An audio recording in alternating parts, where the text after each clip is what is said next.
Our reading today is found in Deuteronomy chapter 22, verses 6 through 12. This is the word of Yahweh. If you come on a bird's nest, in any tree or on the ground, with fledglings or eggs, with the mother sitting on the fledglings or on the eggs, you shall not take the mother with the young. Let the mother go, taking only the young for yourself, in order that it may go well with you and you may live long. When you build a new house, you shall make a parapet for your roof. Otherwise you might have blood guilt on your house if anyone should fall from it. You shall not sow your vineyard with a second kind of seed, or the whole yield will have to be forfeited, both the crop that you have sown and the yield of the vineyard itself. You shall not plow with an ox and a donkey yoked together. You shall not wear clothes made of wool and linen woven together. You shall make tassels on the four corners of the cloak with which you cover yourself. It has often been assumed, both in Jewish and in Christian traditions, that the laws, stipulations, and guidelines that God gave to Israel were reasonable, and somehow that they represented better habits and practices than those exercised in the cultures that surrounded ancient Israel in the ancient Near East. For this reason, most commentators see laws such as those we have just read as either advising better or best practices, or as prohibiting practices associated with the worship of the false gods of the surrounding nations. And of course, many of the laws, statutes, and ordinances found in the Covenant of Sinai have proven to be wise not only at the time, but by many today as well, the Ten Commandments, for instance. But even with that said, such is not necessarily the case with respect to all of the laws we're considering today. Certainly the laws with respect to building a parapet, or what we might call a railing, on a patio or a deck used for entertaining or outdoor living, along with the prohibition of yoking an ox and a donkey together, are still respected by most, if not all, cultures in the world today. Even more, the law against killing a mother bird along with her young may reflect a certain environmental concern that is also shared by many nations and cultures in the world today. Perhaps we might argue that God gave these laws to Israel to protect against accidental human death or injury in the case of the parapet, and to protect the health and well-being of animals and even ecosystems in the cases of unequal yoking and the preservation of mother birds. And, of course, these particular laws could be seen as accomplishing these aims. Even so, their grouping with laws prohibiting the sowing of a vineyard with more than one kind of crop, or the wearing of clothes made of mixed materials, along with the requirement that tassels be added to the four corners of one's cloak, remains perplexing. Dr. Peter Craigie, in his commentary on Deuteronomy in the New International Commentary on the Old Testament series, has suggested the following. The reason or reasons underlying this legislation are no longer clear to the modern reader. The legislation may reflect a theological concern, namely in maintaining the distinctions of the created order. The laws may combat certain practices employed in other countries which may have had magical associations, or there may have been some pragmatic or utilitarian concern intended by the legislation. The three laws are grouped together because they all contain prohibitions against mixing, but each law may have a particular intent or different reason lying behind it. That's the end of the quotation. However, and with all due respect to Dr. Craigie, there does appear to be a principle which unites all but one of the laws grouped together in this passage. Frugality. With the exception of the tassel requirement, all the things required or prohibited might be done or overlooked for the purposes of reserving resources or protecting against unexpected happenstances. In times of hunger, for instance, harvesting all of the food one finds is usually advantageous. During times of plenty, it would not be difficult to leave a mother bird alive, but in times of hardship, passing over a healthy bird eating only eggs or hatchlings would be a hardship. Similarly, the wisdom of building a parapet for a roof used for entertaining and sleeping would have been recognized by all cultures of the ancient Near East. So why then would a law need to be written requiring the people to include one in their building plans? Well, for the same reason building codes exist today. Adding safety features also multiplies both materials and expenses, and particularly when funds or materials are scarce, Most people throughout history have often chosen to skimp on them if they can. Additionally, the sowing of a second kind of seed in a vineyard can be advantageous. For instance, it's not uncommon in the Mediterranean region for viticulturists to plant fig trees alongside their grapevines. Though there are some disadvantages, there are many more advantages to this practice, as is often the case with what today is called multicropping, two of which are increased protection of grapevines from damaging sun and hot climates, and the provision of some relief to grapes from birds. The pairing of grapevines and fig trees is actually a common one in the First Testament, particularly in poetic and prophetic passages. For instance, the prophet Zechariah said the following about the day that God would restore the fortunes of Israel, an oracle preserved for us in Zechariah chapter 3, verses 9 through 10. For on the stone that I have set before Joshua, on a single stone with 7 facets, I will engrave its inscription, says Yahweh of hosts, and I will remove the guilt of this land in a single day. On that day, says Yahweh of hosts, you shall invite each other to come under your vine and fig tree. Moving on to the prohibition against yoking an ox and a donkey together, the foolishness of this practice has been long known in human cultures and would rarely have been done even in the ancient world. Oxen and donkeys have different strengths, gaits, and temperaments, so it would have been extremely difficult to use them together. Some scholars have suggested that this may have been done on occasion in ancient Egypt, but the truth is that most farmers throughout history have hardly needed a law to tell them not to do this. Perhaps it is for this reason that most Jewish and Christian traditions take the law more as metaphor than as a necessary prohibition.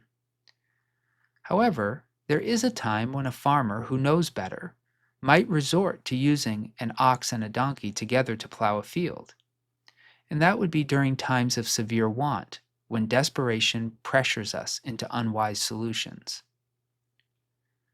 Finally, the reason people make clothing of mixed fabrics, both in the ancient world and today, is to increase the strength, durability, and appeal of clothing.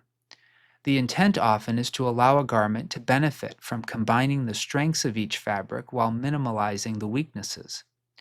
For instance, the company Cotton Man LLC, which grows and produces cotton in the United States, has said the following in a February 2025 article on their website, cottonman.com. At Cotton Man LLC, sustainability is always at the forefront of what we do. Many blended fabrics are designed to enhance cotton's natural properties while reducing waste and improving longevity. By choosing high-quality cotton blends, consumers can enjoy fabrics that last longer and require fewer replacements, ultimately reducing environmental impact.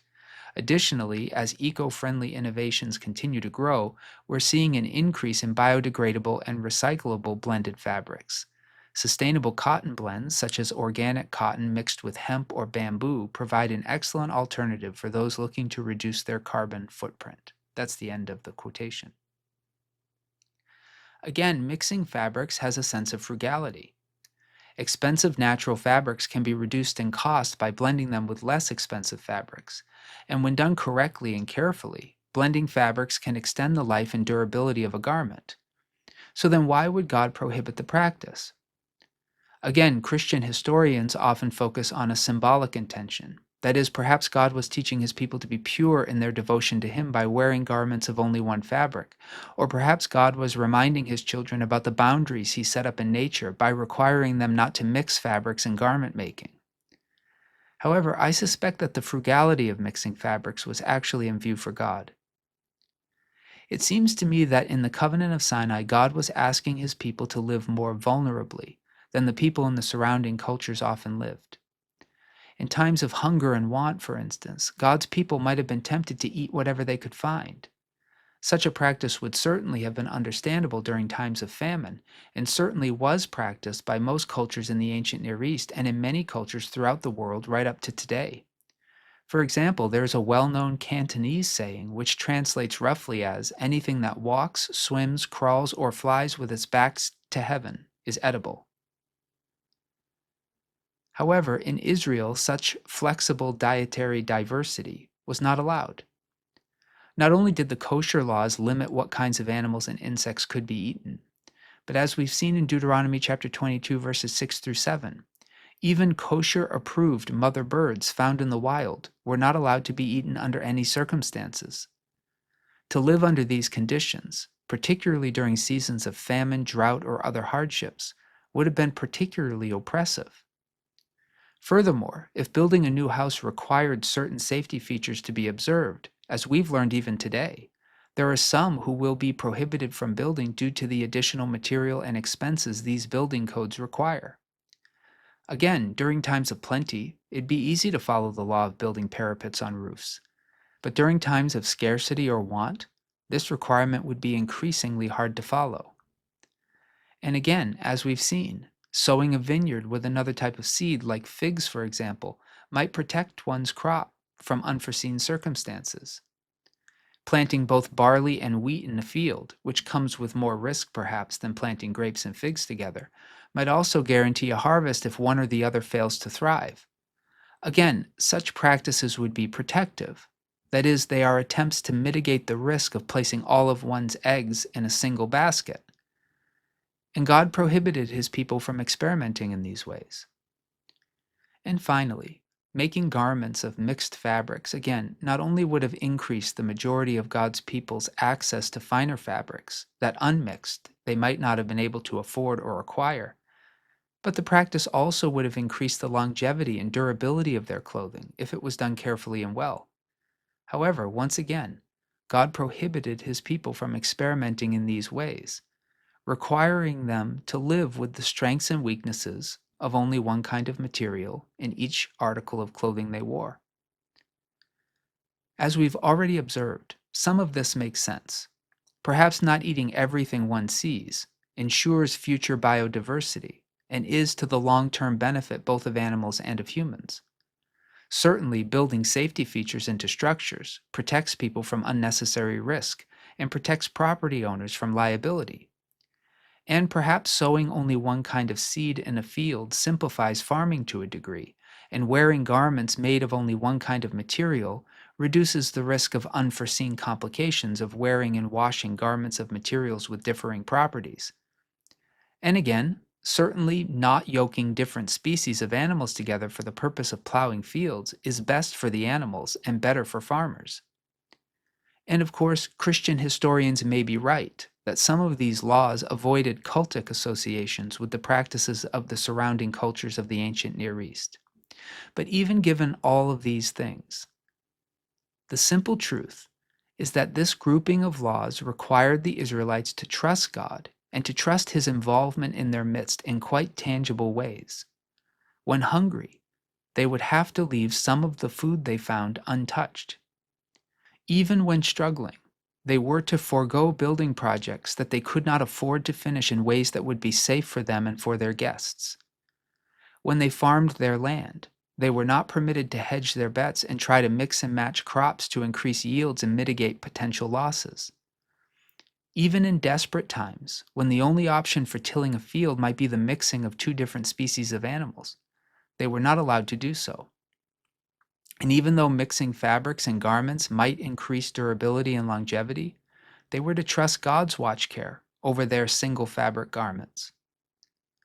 In short, these laws required faith, and it would seem that the final law in this grouping helps us to suspect that this was God's intention all along. Deuteronomy 22 verse 12 reads as follows, "You shall make tassels on the four corners of the cloak with which you cover yourself." Now, this requirement is only stated here in Deuteronomy, but that's most likely because it was already explained more fully in the book of Numbers. Numbers chapter 15, verses 37 through 41 reads as follows, Yahweh said to Moses, "Speak to the Israelites and tell them to make fringes on the corners of their garments throughout their generations, and to put a blue cord on the fringe at each corner. You have the fringe so that when you see it, you will remember all the commandments of Yahweh and do them, and not follow the lust of your own heart and your own eyes. You shall remember and do all my commandments, and you shall be holy to your Elohim. I am Yahweh your Elohim, who brought you out of the land of Egypt to be your Elohim. I am Yahweh your Elohim." In contemporary Judaism, these tassels are called tzitzit, each one having 8 strings and 5 knots, which together with the name tzitzit, which amounts to 600 in Hebrew gematria, represents the 613 commandments traditionally found in the first 5 books of the First Testament.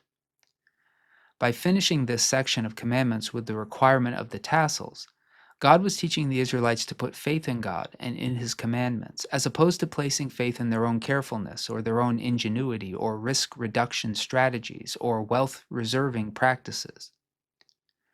In truth, the stipulations of the Covenant of Sinai did not always represent the safest or wisest of practices. Some of those stipulations, in truth, made the Israelites more vulnerable and less protected than the practices and law codes of other nations. It was in these circumstances that their faith in God would be most demonstrated, and perhaps most tested. In short, the Covenant of Sinai was only a better way consistently if God was with them. If God was not with them, some of the laws themselves could become curses.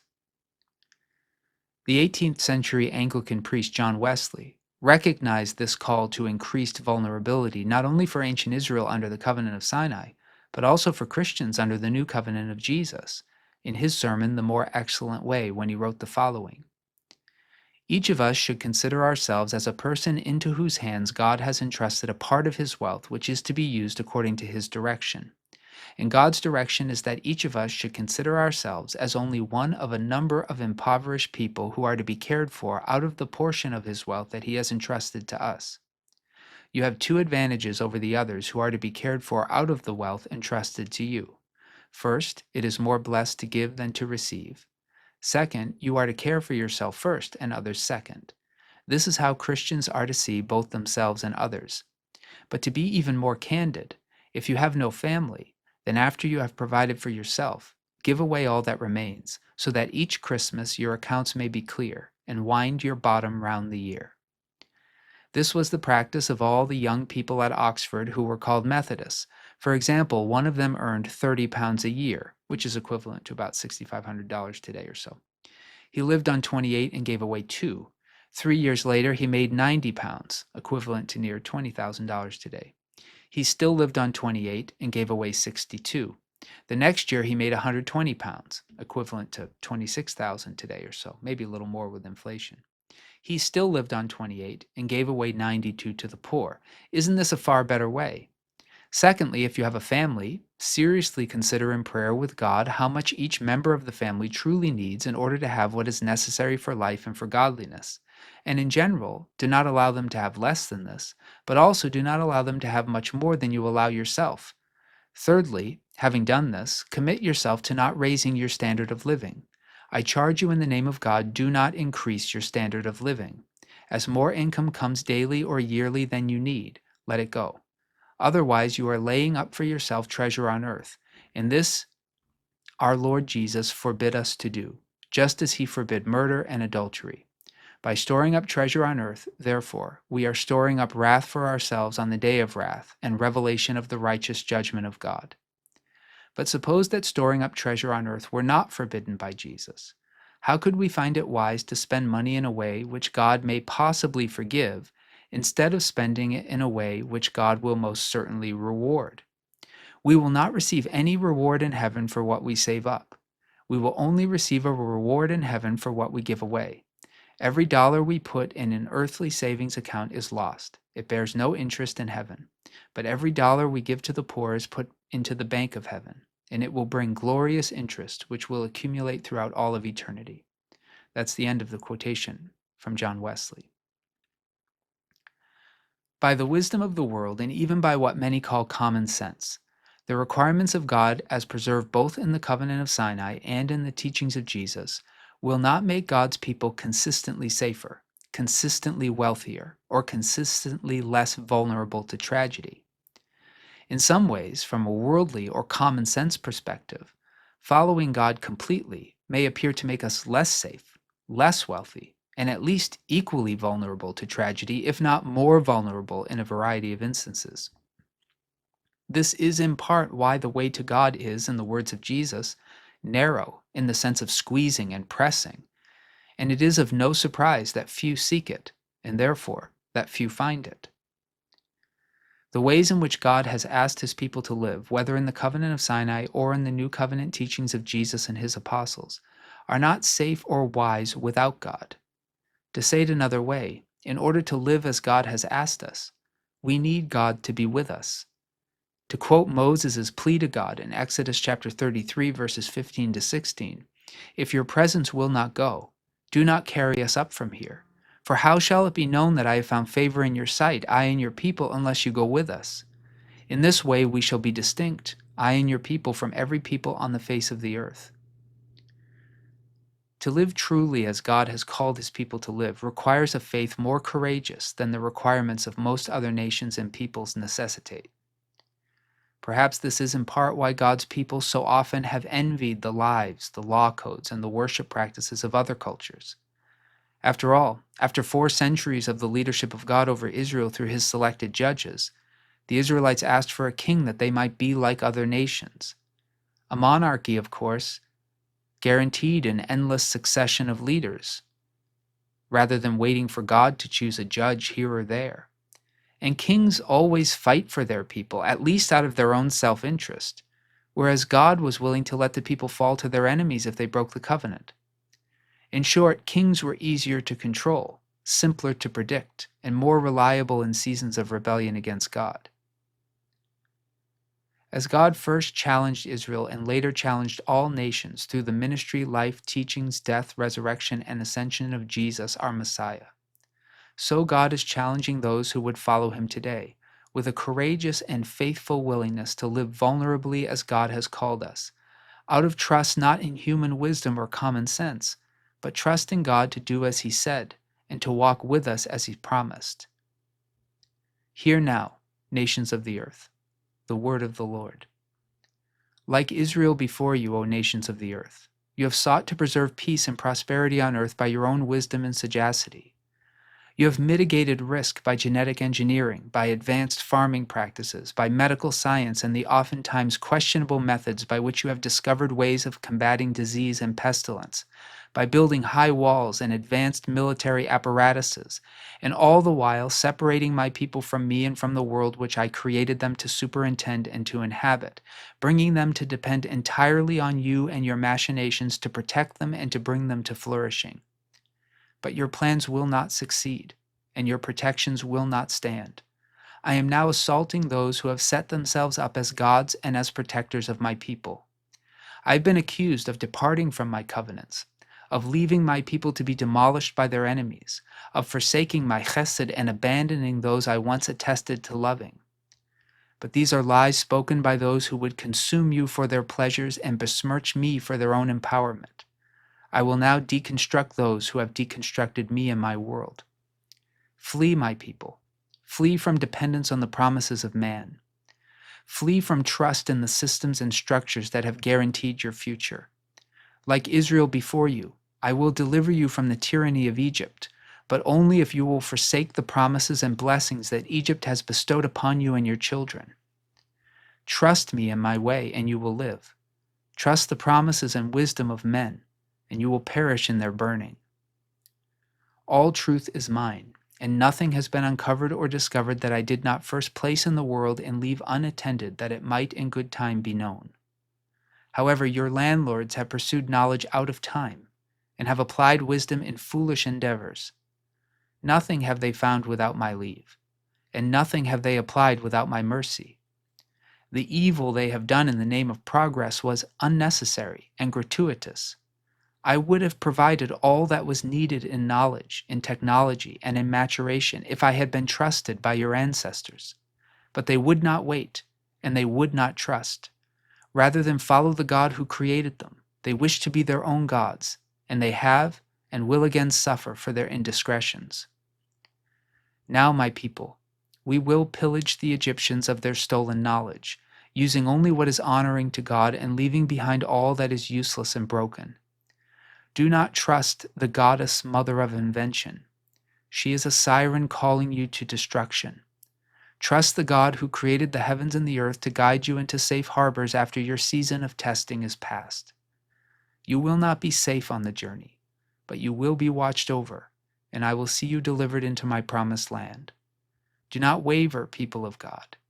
Heed the teachings of all my prophets and apostles as they have been explained to you by my only begotten Son, Jesus Christ the righteous, Lord of heaven and earth, Messiah of Israel and Savior of the nations.